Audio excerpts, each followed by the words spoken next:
साथियो, मुल्क जे मालिकन जा कुधा अफ़ाल ऐं किरदार ॾिसो।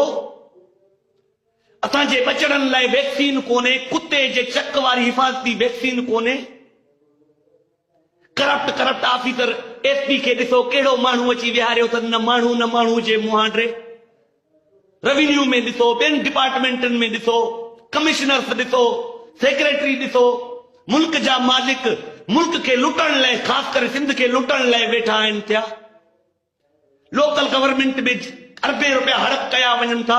यूसी सेक्रेटरीज जे मार्फत 5-5 लख रुपया 66 यूसियूं आहिनि घोटकी ज़िले जूं। हर यूसी जो 5 लख रुपया माहवार बजट आहे, उहे बि मुल्क जा मालिक हड़प कयो वञनि था पिया। को पुछण वारो कोन्हे। मुल्क जे मालिकनि खां पुछे केरु अथई? पीपलनि लांतीरनि खां पुछी सघूं था, उन्हनि खां केरु पुछे? जेकॾहिं उन्हनि खे पुछूं था उन्हनि खां, ज़बान असांजी कटी वञे थी। असांजा चिचरियल लाश पंहिंजनि माण्हुनि लाइ मोकिलिया वञनि था, असांखे कैद कयो वञे थो। लानत पवे अहिड़े सिस्टम मथां, लानत हुजे रियासत जे ठेकेदारनि मथां, लानत हुजे।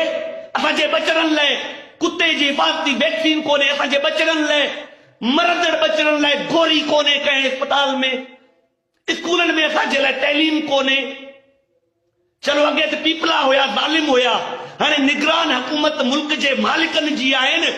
लानत पवे मुल्क जे मालिकनि जे मथां, लानत पवे रियासत जे ठेकेदारनि मथां।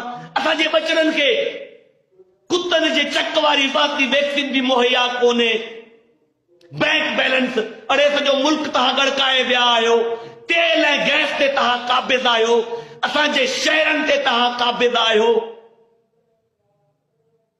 अल्लाहु अकबर, अल्लाहु अकबर। तव्हां सभिनी दोस्तनि खे गुज़ारिश आहे, जेतिरो थी सघे लाइव वीडियो वधि खां वधि शेयर कयो। घटि में घटि उन्हनि खे आइनूं त ॾेखारियूं। ही हथ खोले, हे आङुरियूं खोले, ही आङुरियूं खोले उन्हनि खे आइनूं त ॾेखारियूं। लानत हुजे मुल्क जे मालिकनि जे मथां, रियासत जे ठेकेदारनि मथां, रियासत जे ठेकेदारनि मथां। असांजे बचड़नि लाइ को इलाज कोन्हे। अॻे पीपला हिसोपति वठंदा हुया, हाणे मुल्क जा मालिक उहे पैसा हड़प करनि था पिया। उन्हनि खे ख़बर आहे 3-4 महीननि खां पोइ हिते पीपल्स पार्टी वारा अची वेंदा, ॿिए पासे ॿिया अची वेंदा, पंहिंजा बैंक बैलेंस ठाहिण में रुधल आहिनि। लानत हुजे हिननि जे मथां आदा, लानत हुजे, लानत हुजे भत्ता वठंदड़नि मथां, लानत हुजे किम्स डायरेक्टर रहीम बख्श भट्टी मथां ऐं उनजे नस्ल मथां ऐं उनजे खानदान मथां, लानत हुजे उनजे नस्ल ऐं खानदान मथां।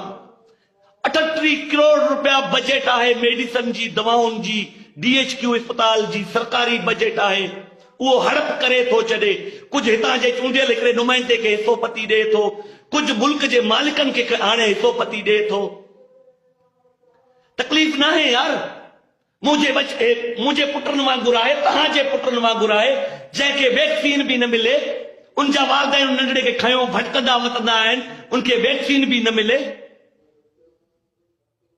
दिल त चवंदी आहे हथियार बंद तंज़ीम ठाहिजे, पोइ जेको करप्शन जो बादशाह हुजे उनखे गोली हणिजे, पर जंहिंसां वरी असांजो ई नुक़सान थींदो।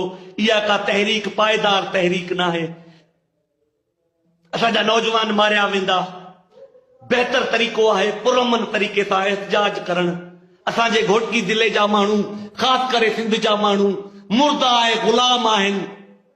पंहिंजे हक़नि लाइ पुरअमन एहतजाज करण लाइ तयारु न आहिनि। कुतनि जे मेल ते, कुकड़नि जे मेल ते हज़ारे माण्हू वेठा आहिनि। 2 ॾींहं थिरायो वेठा आहिनि, होटलनि ते वेठा आहिनि सॼो ॾींहुं, पर पंहिंजे बचड़नि लाइ, बचड़नि जी ज़िंदगी लाइ, पंहिंजे बचड़नि जे मुस्तक़बिल लाइ, उन्हनि जी ज़िंदगी लाइ पुरअमन तरीक़े सां एहतजाज करण लाइ केर बि तयारु न आहे। हर मसइले जो हल पुरअमन एहतजाज आहे। हर मसइले जो हल पुरअमन एहतजाज आहे। ख़ुदा रा हिम्मत कयो।